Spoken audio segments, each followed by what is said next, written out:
Hello, मेरा नाम राजकुमार है। मैं हिमाचल प्रदेश कुल्लू से आया हूँ और आज मेरी पहली पीआरपी है। लास्ट मंथ मेरी 23 तारीख को जो है हेयर ट्रांसप्लांट हुआ था, तो आज 1 महीना हो गया, इसलिए पीआरपी के लिए आया हूँ।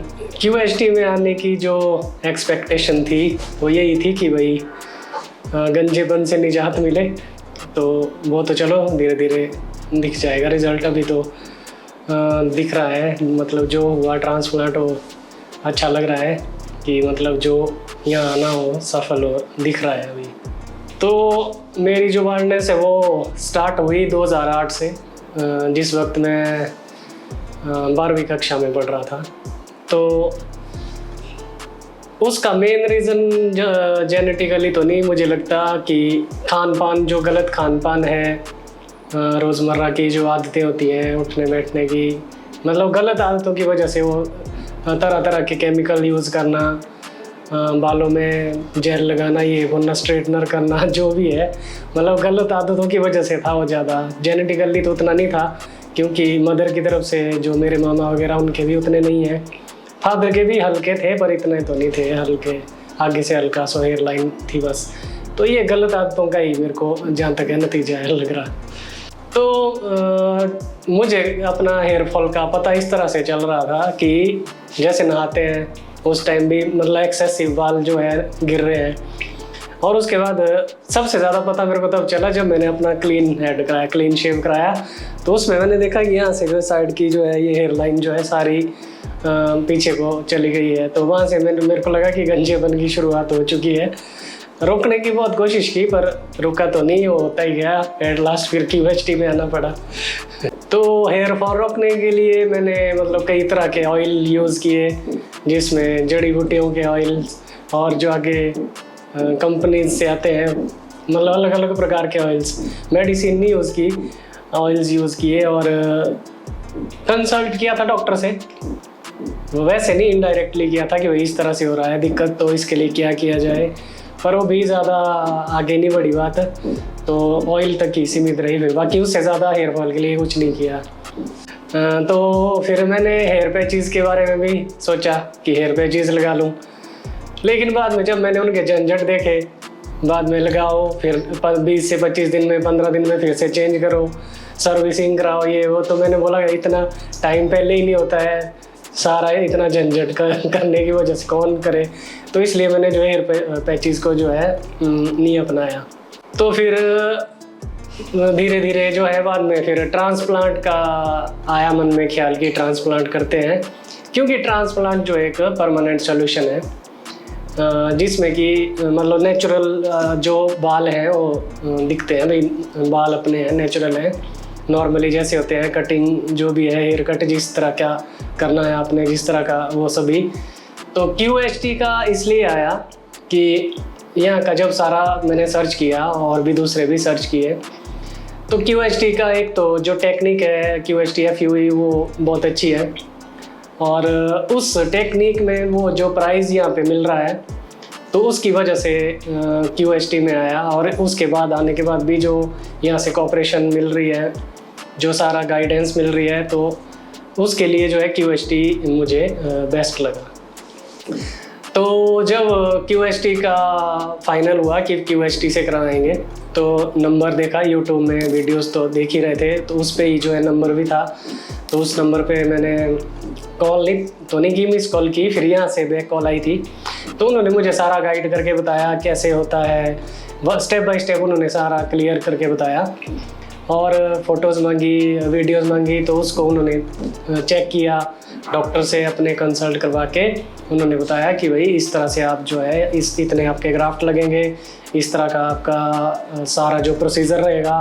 तो जब आए, शुरू में आया क्यूएचटी में, तो थोड़ा नर्वसनेस था कि पेन को लेके, पेन तो नहीं होता होगा, सब कुछ थोड़े डाउट्स होते हैं मन में क्या करके।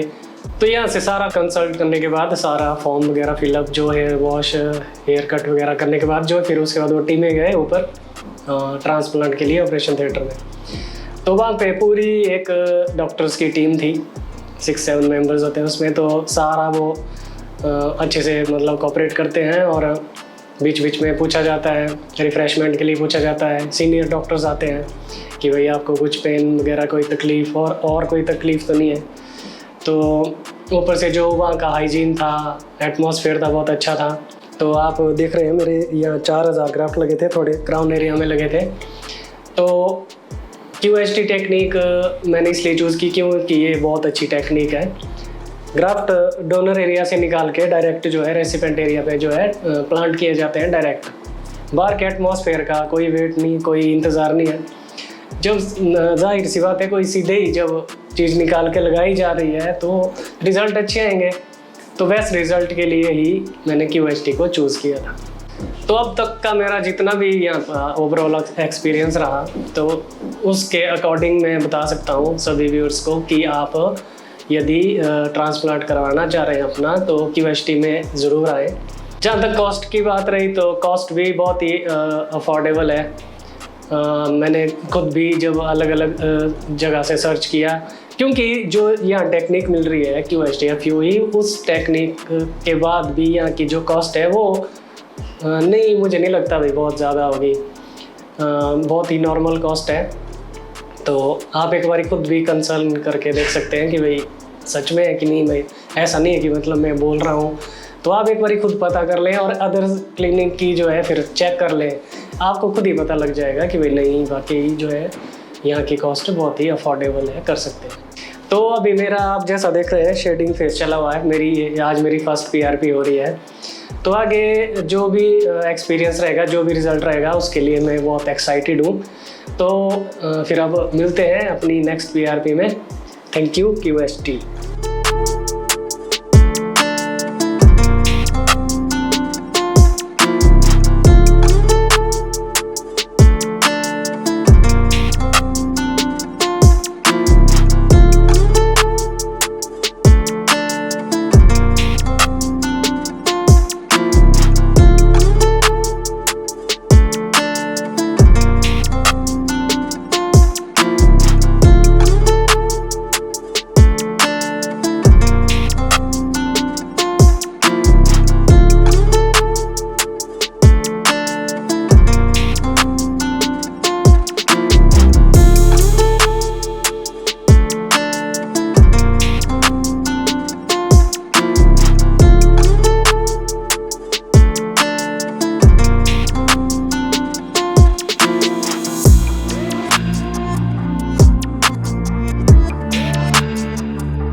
हेलो फ्रेंड्स, अगर आपने अभी तक हमारे चैनल को सब्सक्राइब नहीं किया है तो प्लीज इस वीडियो को लाइक कीजिए, शेयर कीजिए और हमारे चैनल को सब्सक्राइब कीजिए। और ध्यान रहे बेल आइकन दबाना ना भूलें, जिससे हमारे हर वीडियो का अपडेट आपको समय समय पर मिलता रहेगा।